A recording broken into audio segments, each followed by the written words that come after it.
What's up, Cal Gang? So today we're going to learn unit conversions as quick as possible. I'm going to go through the very basics of it, and we're going to get started on example problems right away so you can learn how to do it. So first of all, with unit conversions, you're going to need to know your table of prefixes and how to use scientific notation. So with scientific notation, it's going to be when you see something that's written like 6 times 10 to the 8th, right? This is written in scientific notation. 6 times 10 to the 8th is equal to 60 million, or 600 million. Right? So this is the form you write it in. If you weren't in scientific notation, then this is scientific notation. So I'm going to teach you guys how to convert to scientific notation really quick. So in your textbook, or in whatever your professor gives you, you're going to have this table of prefixes, and it includes stuff like centi, which is, centimeter, milli, which is like millisecond, nano, which is really small.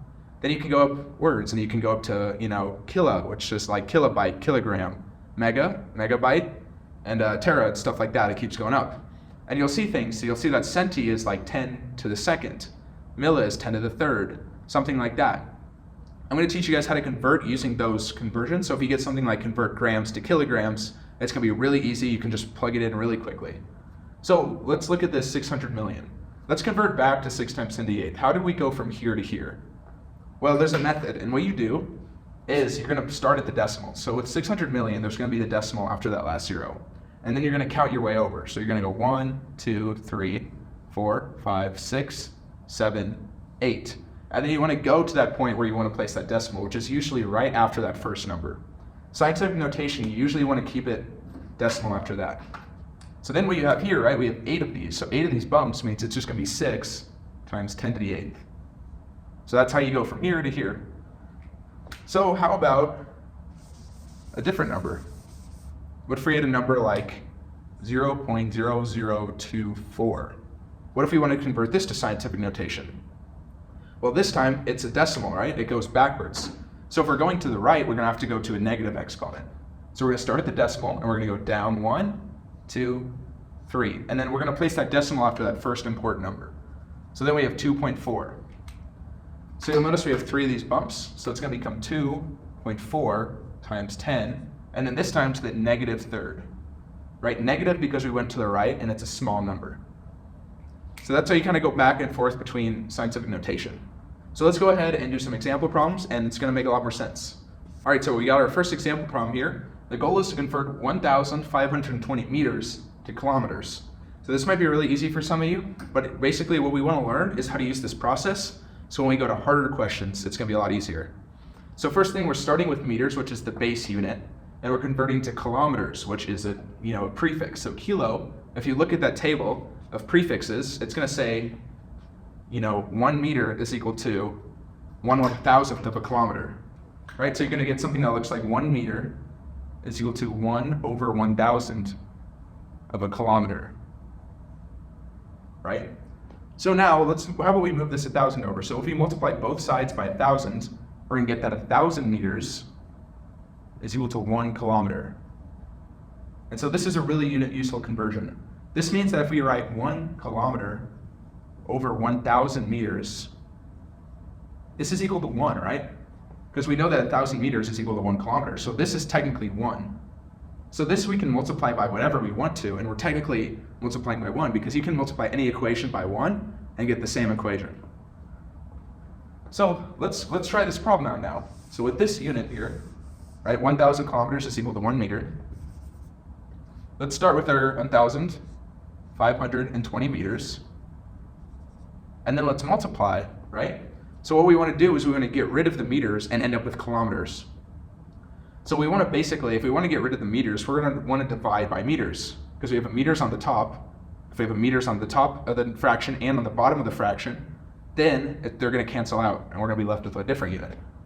So what we're going to do is we want kilometers, so we're going to put kilometers on the top.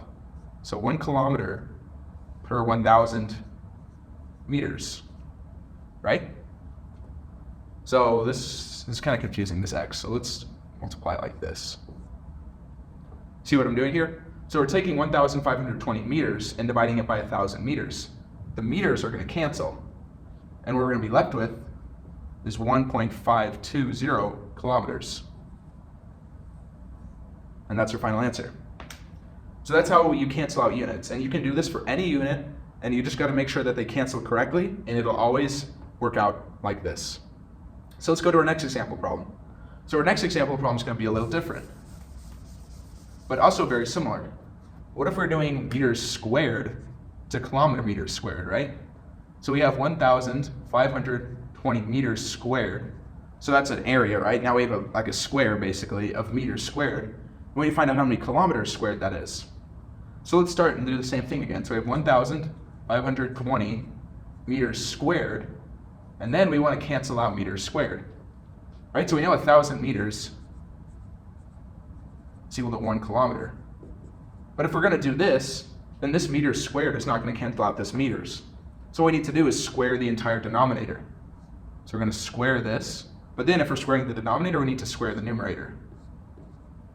So what we're effectively doing now is we're taking 1,520 meters squared, multiplying it by 1,000 squared meters squared versus 1 kilometer squared, right? Because 1 squared is still equal to 1. So then this becomes our new equation. And so the meters squared are going to cancel here, and you're going to be left with a much smaller number. It's going to be equal to 0.001520 kilometers squared. Nice. So let's practice converting that to scientific notation, because we just learned how to do that, right? So scientific notation, right? We're going to start at the decimal, and we're going to have a negative exponent, right? Because we see we have zeros after the decimal. So we're going to have a negative exponent. So let's go ahead and go 1 over, 2 over, 3 over. So now we're at our first, non-zero figure, and we have 3 loops. So this can be written as 1. We're starting here, 1.520 times 10 to the negative third. We went 3 loops over, so it's to the negative third. And there we go. So yeah, let's go ahead and do another example problem. All right, so on our next problem here, so we have 0.677 liters of water. And then we're given these 2 conversion factors, which you could probably find in the book. That 1 liter is equal to 1,000 cubic centimeters, and that 1 inch is equal to 2.54 centimeters. And our goal is to find how many cubic inches of water that we have, right? So we're gonna have to do 2 conversions here. So we have liters, and we're gonna have to convert our liters to centimeters, but then we don't want centimeters, we want inches. So the first step, let's go ahead and convert to centimeters, and then we can convert from centimeters to inches. So this first one's gonna be pretty simple. All right, so we're gonna write out what we have, 0.677 liters of water. And then we wanna get rid of those liters, right? We wanna convert to centimeters cubed. So if we wanna get rid of liters, we need liters to be on the bottom. So to do that, we're gonna put 1 liter on the bottom. And we know that per 1 liter, we have 1,000 centimeters cubed. Right? And we're already given that a liter is equal to centimeters cubed, so we don't need to do any cubing of any sort here. And so again, this is being multiplied by 1. 1,000 centimeters cubed over 1 liter is equal to 1 because they're both equal to each other. So the liters are going to cancel. And then we're going to get that this is 677 cubic centimeters. So that's not what we're asking for yet. We're going to convert to cubic inches. So our next step is going to be converting from the centimeters to inches. So let's start another line with what we have, 677 centimeters cubed. And then we want to convert to inches cubed.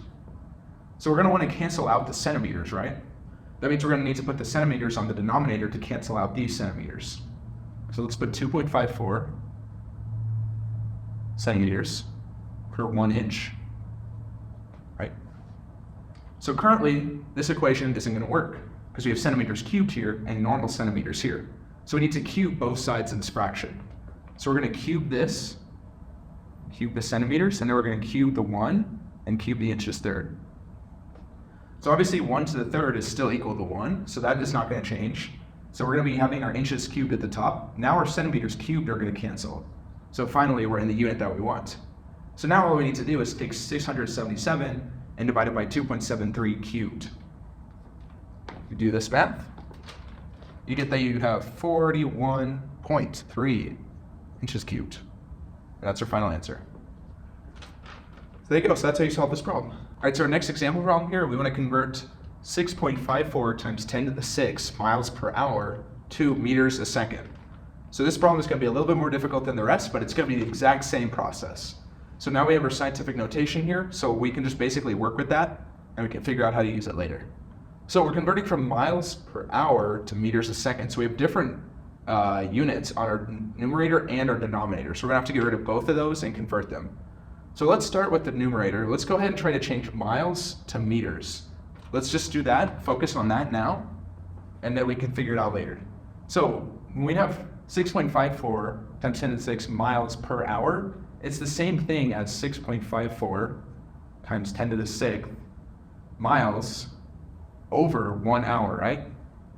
It's the same thing written like this. So let's go ahead and convert these miles to meters. So I have these two conversions here. So you might be able to find a simpler conversion straight from miles to meters, but let's go ahead and go through the two-step conversion from miles to feet to meters. So the first thing we want to do is convert miles to feet. So we know that 1 mile is equal to 5,280 feet. So we want to get rid of the miles, so how about we put miles on the denominator and feet on the numerator? So then we're going to multiply by 5,280 feet over 1 mile.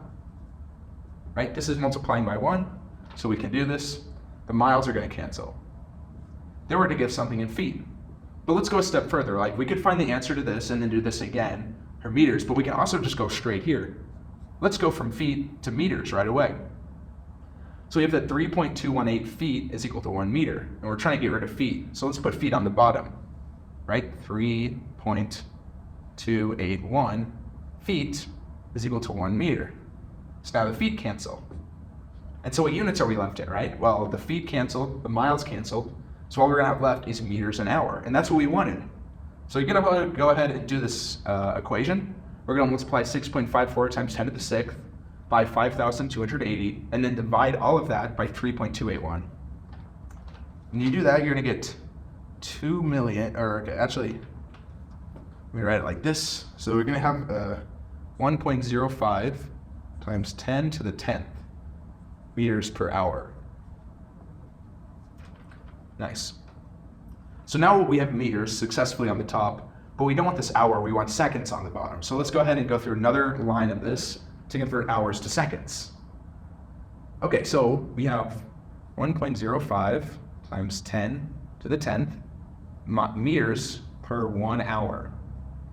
So this time, let's convert to minutes, because we know that there's 60 minutes in an hour. So we want to get rid of hours. That means we're going to need to put hours on the numerator, right? This time hours is in the denominator. If we put hours in the denominator, then we're going to get over hours squared. We don't want that. So we're going to have 1 hour on the top. Right now the hours cancel. And how much is an hour? Well, that's 60 seconds. Or 60 minutes. Right? Okay, so now we have meters per minute. But we want meters per second, so let's go ahead and go one step further. We know that per 1 minute, there's 60 seconds. So we want to get rid of minutes. Let's put the 1 minute on top. Then the minutes cancel, and we have 60 seconds per minute. So this is just S. All right, so then what units are we left with? We have meters, hours cancel, minutes cancel, and seconds. So we're just left with meters per second, which is what we wanted. Cool, so plug this in. You get 2,920,000 meters per second. Nice, so that could be your final answer. But let's go ahead and convert it to scientific notation, because we have a pretty big number here. So converting to scientific notation, all right, we're going to start at the decimal. And this time we have a big number, so we're going to need to go to the left. So our decimal's here, so we go 1, 2, 3, 4, 5, 6, and then that's where we want to end, right? We want to end right at that point after that first number. So we have 6 of these. So we're going to be left with 2.92 times 10 to the 6th meters a second. So these two are equivalent, and that's how you can write your final answer, either way. So there you go. Let's do one more example problem, and then I'll give you guys a couple practice problems. All right, so our next problem here, we have that the density of iron is 7.874 grams per cubic centimeter. Now we're going to want to convert this to kilograms per meter cubed, which is the SI unit for density. So let's go ahead and do that. So like last time, we have things on the numerator and the denominator that we need to change. Right? We've got to go from grams to kilograms and centimeters cubed to meters cubed. So we could do that in 2 steps like we did in the last problem, but let's try to write out one big equation and that's how we're going to want to practice this. So the goal basically is to be able to do any of these unit conversions in one long equation and become really efficient at that. So let's go ahead and practice doing this in one big equation. So let's write out what we have. We have 7.874 grams per 1 centimeter cubed. So let's go ahead and let's get rid of the grams first. Let's convert to kilograms. So if we look at our table, right, kilo is 1,000. So that means that there's 1,000 grams per 1 kilogram, right? 1,000, missed it up. 1,000 grams per 1 kilogram. So we want to get rid of grams, so let's write the 1,000 grams on the bottom. And then we have 1 kilogram on the top. Kilogram. Nice. So the grams cancel, and we're left with kilograms per centimeter cubed. We don't want that. We want kilograms per meter cubed, so we got to get rid of the centimeters now. So to get rid of the centimeters, right, we know that 1 centimeter is 100th of a meter, or 100 centimeters is equal to 1 meter. So if we're going to get rid of the centimeters, let's put the centimeters on the top. 100 centimeters is equal to 1 meter, right? But we want to get rid of the cube, right? 1 centimeter cubed is equal to, we want to convert it to meters cubed. So to do that, we're going to have to cube this, and then cube the centimeters cubed, and then cube the 1 and cube the meters. So now the centimeters cubed cancel, and we're left with 100 cubed over 1. And so 1 to the third is equal to 1, so don't really worry about that. And now we just have this equation left, right? Let's look at our units. We have kilograms over meters cubed. The grams cancel, the centimeters cancel. And so kilograms per meters cubed, that's what we want.